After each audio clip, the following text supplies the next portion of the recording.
Hello students, आज हम combination of circuits करेंगे एसी में अल्टरनेटिंग करंट में। तो जो सबसे पहला सर्किट है वो एलआर सर्किट है। This is the combination LR circuit basically in series. ठीक है, हम सीरीज में ये इसको करेंगे। आपके सिलेबस में पैरेलल नहीं है, बट पैरेलल के क्वेश्चन भी बिल्कुल ईजी होते हैं जैसे सीरीज के होते हैं। चलो, सबसे पहले एलआर सर्किट जब आपने सॉल्व करना है, सबसे पहले हम उसका डायग्राम बनाएंगे। दिस इज बेसिकली इंडक्टर, ठीक है, and this one is resistance.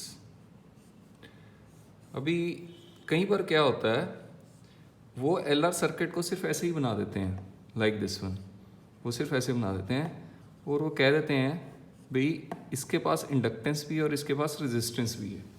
तो ये बिल्कुल ठीक है, क्योंकि जो इंडक्टर होता है वो भी वायर का बना होता है, तो इंडक्टर की रेजिस्टेंस भी होती है। तो जनरली जब हम इसकी बात करते हैं तो इसमें बोल देते हैं ये प्योर इंडक्टर है, यानी इसकी हम रेजिस्टेंस ज़ीरो मान लेते हैं। तो हम इसके साथ एक एक्सटर्नल रेजिस्टेंस यानी हमने कैपिटल आर यहाँ पर अटैच कर दी। चलो सर, हमें ये भी क्लियर है भी। ये क्वेश्चन ऐसे भी आ सकता है, जो इंडक्टर है उसकी रेजिस्टेंस भी हो सकती है, यानी वो भी ये ही सेम क्वेश्चन है, बट उसमें कोई एक्सटर्नल रेजिस्टेंस अलग से नहीं लगी होती, इसकी ही रेजिस्टेंस काउंट होती है। तो इस क्वेश्चन में हम इसको कह देंगे ये प्योर इंडक्टर है। मतलब प्योर इंडक्टर का मतलब है जो इसकी रेजिस्टेंस है वो जीरो है इस वायर की, तो ये इसकी सिर्फ इंडक्टेंस प्रॉपर्टी है। इसके बाद में क्या करना है, सबसे पहले जब आपने ये सारे ऐसे करने होते हैं, सबसे पहले आपको वोल्टेज का फॉर्मूला आना चाहिए। V L is equal to I X L. देखो, एक करंट सीरीज में है तो करंट दोनों में सेम जाने वाला है। इसमें भी करंट आई है तो इसमें भी करंट आई है। तो जो वोल्टेज ड्रॉप होगी इधर, जैसे आपको इसकी वोल्टेज ड्रॉप के बारे में मालूम है, the formula of voltage drop is V equal to I R. Then you have to find that voltage across resistance is I R. ये आर पैरों में डाला कि आपको समझ में आ जाए। Similarly voltage drop across inductor is I, और इसके साथ आता है एक्स एल, क्योंकि जो इंडक्टर की जो रिएक्टेंस का काम करती है, बेसिकली रेजिस्टेंस कह देते हैं जिसको हम, तो इसका वैसे बेसिकली नाम है इंडक्टिव रिएक्टेंस। इंडक्टिव रिएक्टेंस, तो इसकी यूनिट भी ओम होती है। This is behaves like a resistance, तो हम इसको आगे करते हैं ऐसे। तो जब ये डेरिवेशन करनी होती है तो सबसे पहले आपको फेज डायग्राम बनाना पड़ता है। ठीक है, फेज डायग्राम। सबसे पहले फेज डायग्राम बनाओगे, इसके बगैर कुछ नहीं होने वाला। तो फेज डायग्राम में सबसे पहले आपने क्या कराना है, तो हमेशा ये याद रखना है, phase while drawing the phase diagram आपने सबसे पहले करंट की लाइन खींचनी है। तो सबसे पहले हम करंट के बारे में करंट ड्रॉ करेंगे। तो करंट जो हमारा है वो अलोंग लाइक दिस वन, हमने एक्स एक्सिस की डायरेक्शन में ले लिया। चलो सर, ये तो समझ में आ गया। अभी इंडक्टर में और रेजिस्टेंस में वोल्टेज और करंट का जो फेज होता है वो देखना है। In the case of resistance voltage और करंट हम साथ साथ हैं, यानी दोनों में कोई फेज एंगल नहीं होता। रेजिस्टेंस के केस में जो फेज एंगल है वो जीरो होता है, वाइल इन इंडक्टर में जो करंट है वो पीछे होता है, और जो वोल्टेज है उससे 90 डिग्री आगे, यानी कुछ इस तरफ होती है। चलो सर, ये भी हमें समझ में आ गया। अभी वोल्टेज करंट से 90 डिग्री आगे है, और in the case of resistance दोनों साथ साथ हैं। अभी क्या करना है, इसकी अगर नेट ईएमएफ ई है तो इन दोनों का जो रिजल्टेंट है वो इस तरफ, यानी कि वो नेट ईएमएफ होता है। चलो सर, ये भी समझ आ गया। Net EMF is the resultant of voltage across resistor and voltage across inductor. Now this is the angle known as phase angle phi. Phi is the phase angle between net EMF and net current. जो net EMF हमने E apply की और इसमें जो current जा रहा है वो नेट आई है, तो इन दोनों में जो एंगल है उसको हम फेज एंगल कहते हैं। अच्छा सर, एक बात बताओ, इन केस ऑफ रेजिस्टेंस जो फेज एंगल कितना होता है? Sir 0 degree. देखो, वोल्टेज और करंट सेम है। In the case of inductor sir phase angle कितना है? फेज एंगल है 90 डिग्री।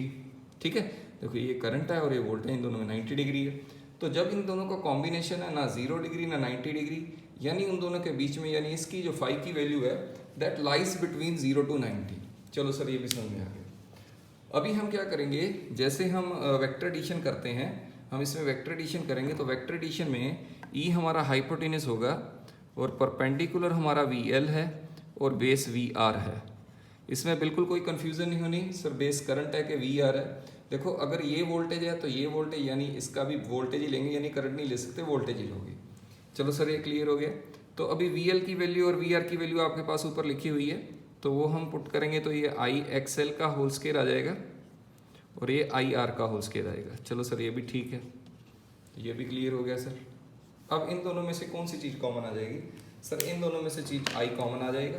तो जब हम आई कॉमन लेंगे तो हम ये कह सकते हैं B E is equal to, I common आ गया, अंडर रूट ऑफ, मैं पहले आर का स्केयर डाल रहा हूँ, R square plus X L square. चलो सर ये भी क्लियर है, R square plus X L square.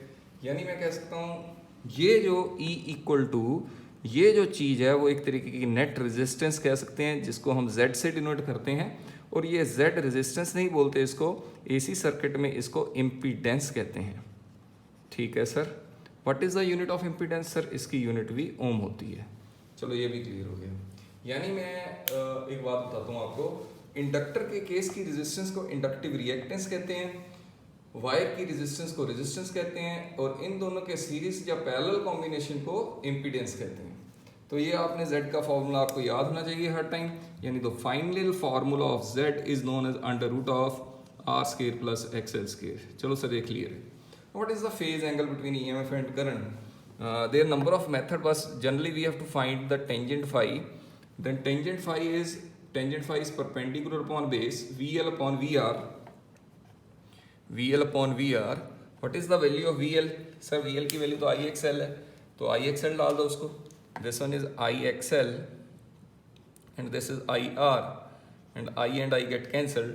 Then the phase angle is tangent phi is sir XL by R. तो ये भी आपको याद होना चाहिए।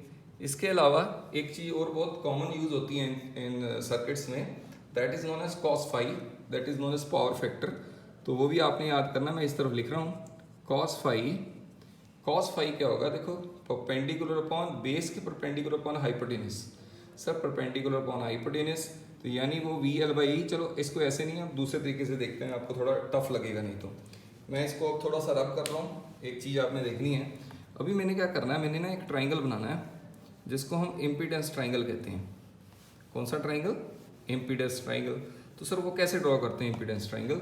वो ऐसे करते हैं, देखो नेट EMF की जगह नेट रेजिस्टेंस यानी Z लिख देते हैं, net voltage resistance across VR यानी वो R हो जाएगा, और इधर जो VL है, VL की जो हमारी रेजिस्टेंस होती है वो होती है XL।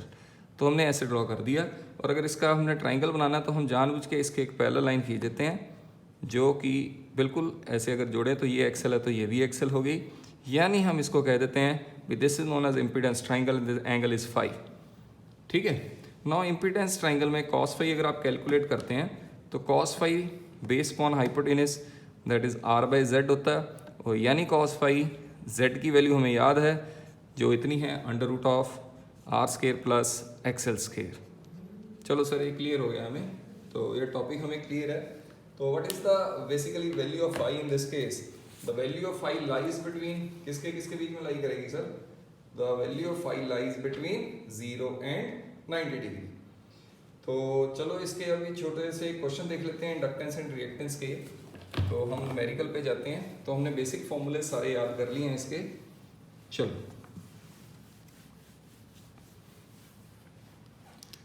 सबसे पहले हम जैसे क्वेश्चन ले लिया हमने मान लिया कॉइल है क्वेश्चन, और coil has resistance of 300 ohm. Coil लिखा है, देखो क्या लिखा है, कॉइल की रेजिस्टेंस 300 ओम है, एंड इंडक्टेंस इज 1 हेनरी। देखो सर अब जो क्वेश्चन की वैल्यूज लिख रहे हैं ना, क्वेश्चन तो आधा वैसे ही हो जाता है।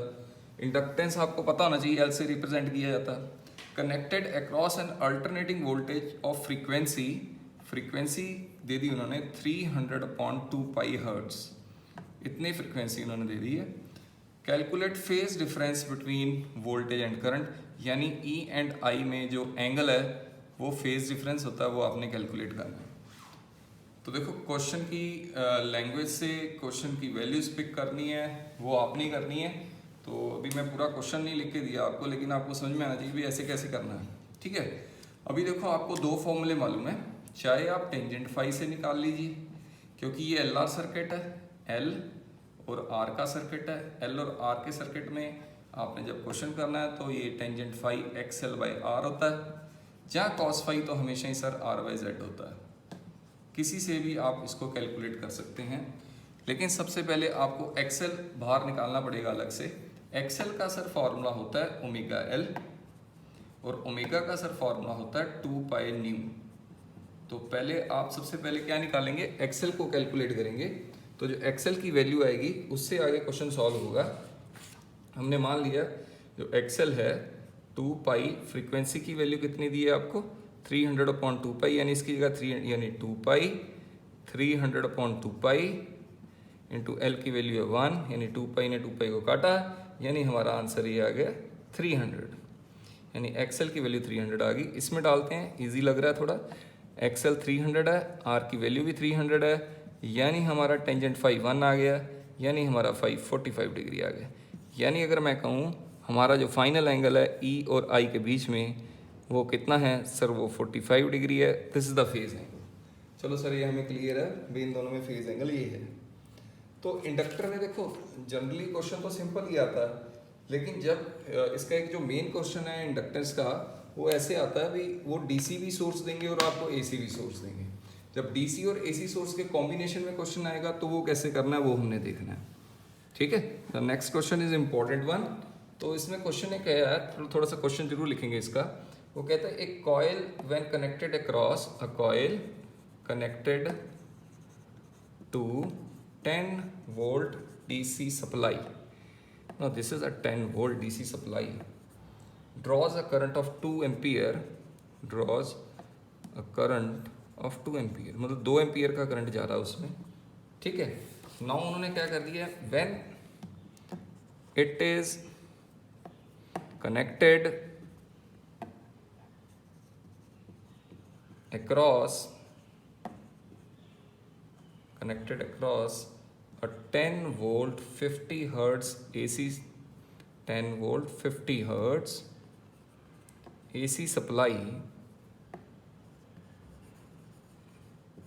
the same coil draws, जब मैं लिख देता हूँ direct, the same coil draws a current of 1 ampere।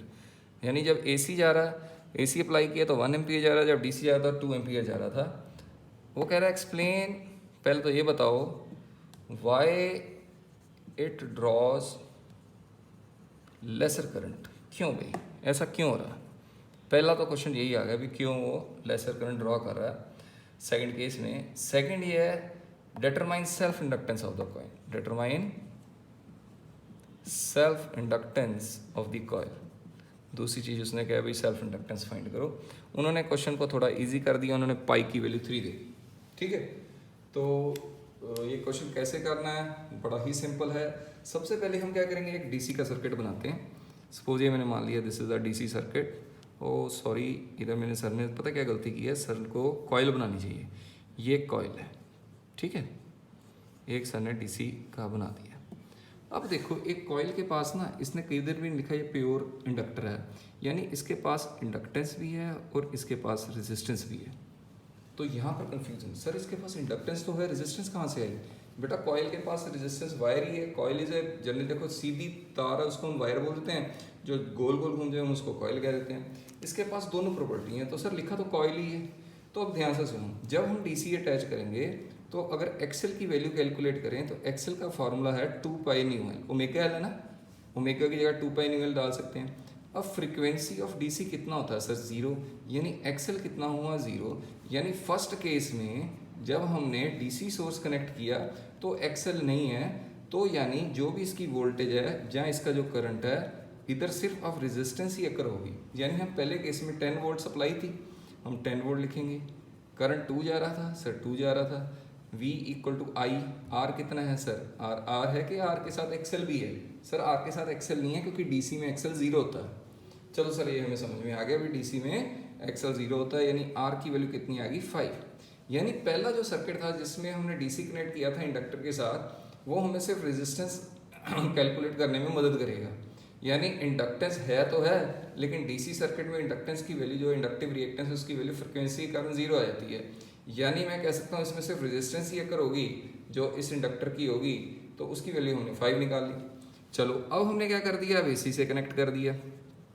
अगर हम एसी सोर्स से कनेक्ट करेंगे तो एक बात बताओ, अभी ये 10 वोल्ट का ही है, इसकी वोल्टेज 10 नहीं है, लेकिन इसकी फ्रीक्वेंसी कितनी है, अब इसकी 50 हर्ट्ज है फ्रीक्वेंसी। तो एक बात बताओ, क्या अब इसका एक्सेल 0 होगा, क्या एसी सोर्स का फ्रीक्वेंसी 0 है, नहीं सर अब एक्सेल 0 नहीं होगा। यानी अब मैं क्या कह सकता हूँ, जो Z की वैल्यू है यानी इम्पीडेंस, क्या वो दोनों चीज़ें इंक्लूड होंगी, आर और एक्सेल। बेटा हाँ बिल्कुल दोनों यूज़ होंगी। दोनों क्यों यूज़ हो रही हैं सर बताओ, दोनों तो यूज़ हो रही हैं क्योंकि अब देखो इसमें रेजिस्टेंस तो रहेगा ही रहेगा, चाहे AC है चाहे DC है, इंडक्टेंस हो रहा गया। चलो सर ठीक है, तो पहले एक्सेल की वैल्यू निकालें।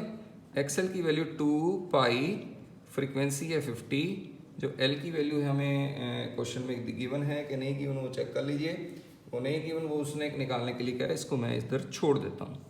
चलो सर ये भी समझ में आ गया। अच्छा एक बात बताओ, जब हमने ये सोर्स कनेक्ट किया था 10 वोल्ट का तो करंट कितना रीड कर रहा था सर? 1 एम्पियर। तो जब AC का सोर्स होता ना उसमें E equal to I Z लगता है, नोट इट, IR नहीं लगता, IZ लगता है। तो सर इसमें से हमें EMF मालूम है कितना है 10 वोल्ट AC सोर्स के लिए, करंट मालूम है 1 एम्पियर है सर, तो 1 इंटू जेड यानी Z की वैल्यू सर कितनी आ गई? 10 आ गई। हाँ देखा, तो E इक्वल टू IR नहीं लगना है इसी में, E इक्वल टू IZ लगना है, तो वो हमने लगा दिया इस केस में। अभी सर क्या कर सकते हैं, देखो हमारे पास Z की वैल्यू 10 है और R की वैल्यू कितनी आई थी हमारी, प्रीवियसली हमने कैलकुलेट किया था, इधर लिख लेते हैं, R की वैल्यू मैंने निकाली थी, R इज इक्वल टू 5 आया था। ठीक है, तो अभी आगे चलते हैं। देखो सर सारा रब कर दिया, कोई बात नहीं, आप नोट कर लो। देखो हमारा Z का फॉर्मूला था √R² प्लस XL², तो मेरी Z की वैल्यू आ गई थी, वो थी 10, R की वैल्यू थी 5, तो प्लस XL का स्क्वायर, यानी मैं यहाँ से XL निकालूंगा और XL की वैल्यू कैलकुलेट की तो और ये आ गई 5√3। चलो सर ठीक है, तो लास्ट फार्मूला XL का क्या होता है? 2 pi sir nu L 5√3, the value of nu is frequency कितनी थी AC सोर्स की 50, 2 pi into 50 into L equal to 5√3, then we find the value of L, the final answer L is 0.028 henry, तो unit is henry. तो ये भी याद रखना भी उसकी यूनिट हेनरी है। तो मुझे लगता है ये क्लियर है। ये ना इस चैप्टर में LR सर्किट का सबसे इम्पोर्टेंट क्वेश्चन है। LR सर्किट में जब आपको DC सोर्स कनेक्ट करेंगे तो उससे हमेशा रेजिस्टेंस निकालोगे, फिर वो रेजिस्टेंस को जब AC सोर्स से कनेक्ट करेंगे तो इंडक्टेंस एंड रिएक्टेंस दोनों अकर हो जाएगी। ठीक है, ओके स्टूडेंट्स, थैंक यू।